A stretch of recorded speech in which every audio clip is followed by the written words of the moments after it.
Hey there everyone, how's it going? My name is Thamriyell. Welcome to a tank guide on Shadowmoon Burial Grounds. We're gonna start off with covering every single boss and every single boss fight from tank's perspective. I'm gonna tell you everything that you gotta do as a tank in order to make sure that your group and you complete the boss, and that way complete the dungeon. We're gonna start off with Sadana Bloodfury, a warlock mage looking orc. It's a pretty easy fight. It's not really a lot of things to worry about. You want to make sure, as usual, read the dungeon journal right before you fight, just to get a nice refresher. If you do not know the fight, this is a video for you. I'm going to tell you everything that you gotta do by the book, and everything from my personal experience of this encounter. So as you can see, you start off with runes around the dungeon. Yeah, do not touch them. If you touch them, it deals a lot of damage to you. Even when you start encountering her, I just decided to jump over the runes in order to make sure I don't get any damage inflicted on me. The healer and the warlock ran through the runes, and that gave him some damage. As you can see, the healer already lost a decent amount of health just by touching the rune. Yeah, do not touch them. They are a bad thing. They are a no-no. Do not touch them. Main mechanics for a tank in this fight is surviving Sadana's Dark Eclipse. To do that, you need to touch the uncorrupted blue runes to gain lunar purity. You will see the field, the area, the battle arena, I guess the circular battle arena, go dark, and some runes will turn blue. Step on those runes in order to negate Dark Eclipse. Also, defiled souls will be spawned, and during that, Sadana will try to channel sacrifice during Dark Communion.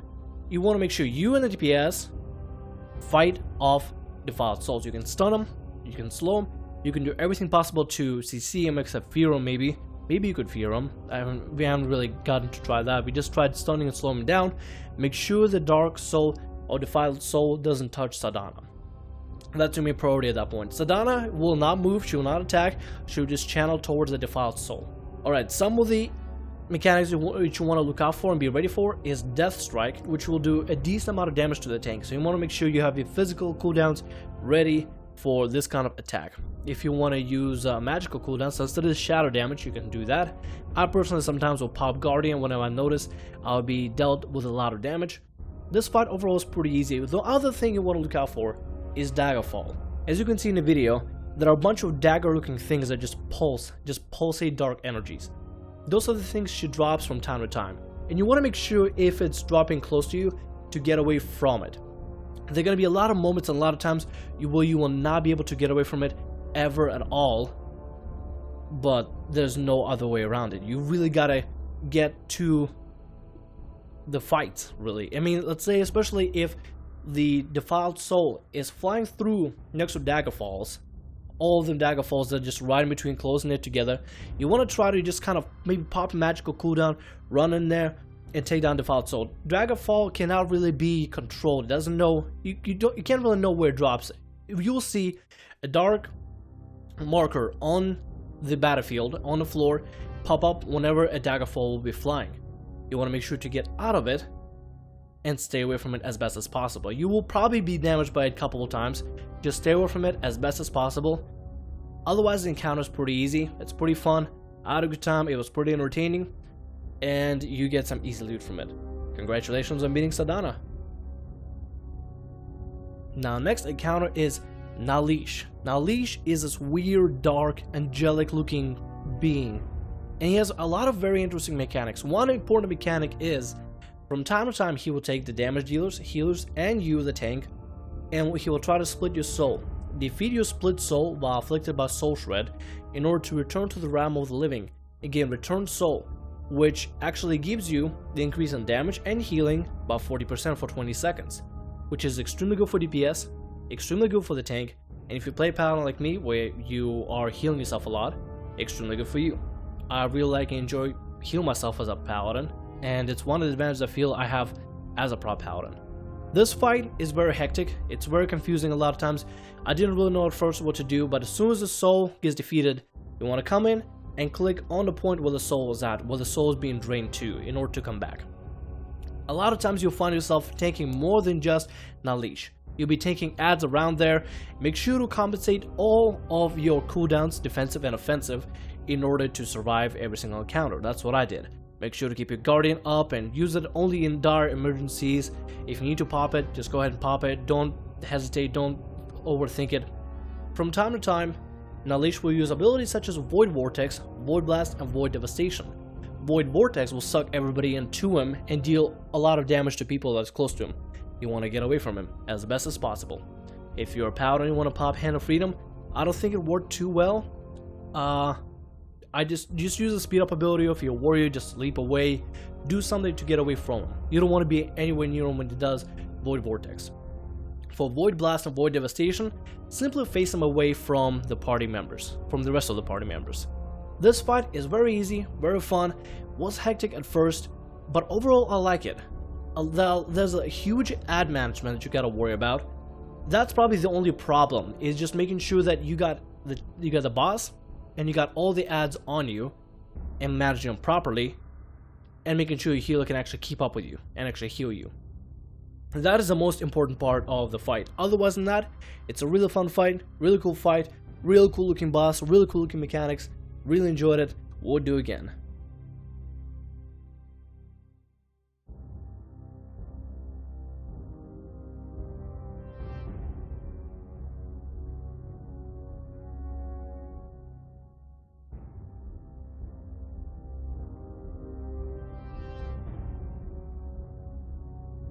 Now the third boss is Bone Maw, but before you can even get to Bone Maw, you have to defeat 2 carrion worms. The only mechanic the carrion worms have is Body Slam, and you will know when they're using Body Slam when you see dark, shadowy figures almost to the size of their necks appear on the floor. If you see it appear, you want to move away from it. There'll be some bats you have to fight, it's okay, just go ahead and take it and spank them. Very easy mechanic, very easy to deal with. It's just like the ad of like calm before the storm kind of thing, because the final boss is quite interesting and has quite very intricate mechanics that I haven't seen yet. Maybe there were in the past before, but this is something new for me, and this is one of my favorite bosses to fight in this dungeon. Actually, in a lot of dungeons in World of Draenor, this is one of my favorite ones. After you eventually get carrion worms taken out and killed, you will encounter Bone Maw, and he will use the same Body Slam ability. It will be slightly bigger, slightly more brutal, but overall same mechanic. From time to time, Bone Maw will spawn Necrotic Pitches, which is a damage over time ability, and it will look like a bunch of hands trying to grab for the player, and if a player gets into Necrotic Pitch, it will slow them down by 75%. And yes, I know that may sound bad, but actually Necrotic Pitch is the main point of this encounter. Hear me out. You want to make sure when Bone Maw starts inhaling, he will inhale the players, or he will attempt to. You want to make sure you're standing in a necrotic pitch right as Bone Maw is about to start inhaling. There's a very limited time between Bone Maw inhaling, or starting to inhale, and then Bone Maw actually casting Inhale on the players. If for some reason your necrotic pitch disappears from under you, just pop a speed boost or get over to the next necrotic pitch and stay away from Bone Maw. If he inhales you, he will try to devour you, and then he'll spit you out into the water. Since you're going to be in the water, you're not going to be part of the encounter until you get to the closest geyser that will launch you back onto the platform. And if you're a tank, if you are playing as a tank and you get inhaled, it is you're going to be very likely to wipe. Your group is going to be likely to wipe if there's no tank on the field, because then the DPS and healer are going to be vulnerable. So you want to make sure you do not ever get inhaled. I got inhaled, but we recovered from it, luckily. It was the first time I ever got inhaled, and the screen will go dark, you will not know what to do, and then you will be out here in the fight. And you just gotta get to the geyser to get back and start to continue the fight. That's really all you gotta do. If you do eventually get inhaled, don't worry about it, just get into the geyser, get back to the fight. As a DPS, a tank, or whatever. Now, there will be some similar mechanics, some easy mechanics such as Corpse Breath, which is just gonna deal damage to everybody around you with nothing you can do, just pop magical defensive or pop guardian if you're paladin. But make sure to look out for the inhale and necrotic pitch.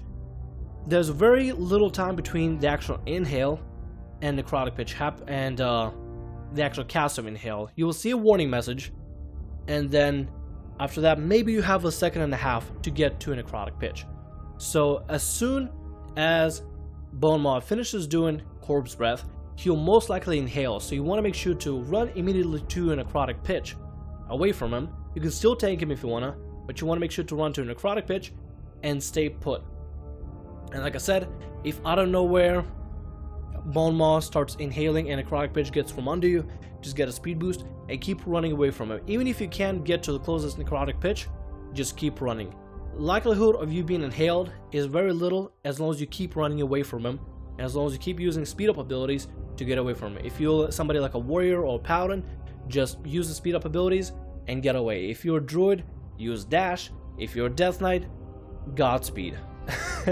Honestly, Godspeed.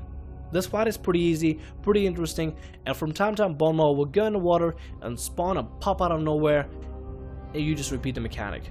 Just because the Bone Maw changes his position doesn't really mean anything. The counter still stays the same. Really fun counter, really cool encounter, really enjoyed it.